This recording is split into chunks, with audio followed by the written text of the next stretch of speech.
Примерно так выглядела Мордовская государственная филармония во время всеобщей самоизоляции. Пустующая сцена и полностью свободный зал. Для Михаила, артиста ансамбля «Казачьи песни и пляски «Разгуляй», карантин оказался своеобразным испытанием.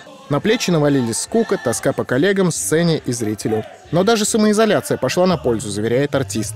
Было время переоценить себя и дать отдохнуть голосовым связкам.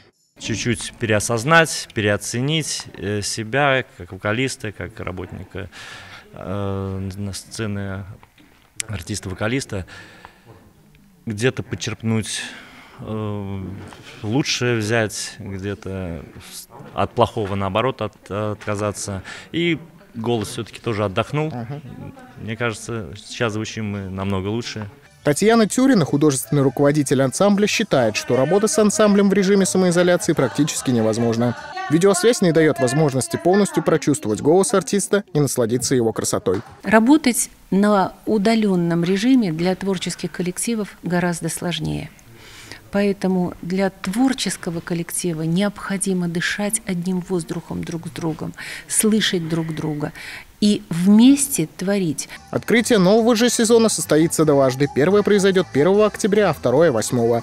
Зритель сможет насладиться местными коллективами и вспомнить все то, что забыл за время пандемии. Будут концерты камерных коллективов. Наш камерный хор замечательный, камерный оркестр, сборные концерты нашей академической музыки.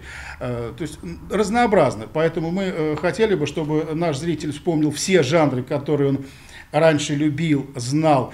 Несмотря на такие послабления, в самом здании до сих пор соблюдает масочно-перчаточный режим. Уборку проводят по несколько раз в день, у всех посетителей проверяют температуру. Также разработана специальная система посадки в шахматном порядке для соблюдения дистанций. Послабления сделают только для тех, кто пришел с семьей. Несмотря на сложное время, Мордовская государственная филармония готова принять гостя, так скучающего по культурному досугу. Поэтому зал ждет своего зрителя в новом сезоне. Алексей Безруков, Максим Прохоров. Наши новости.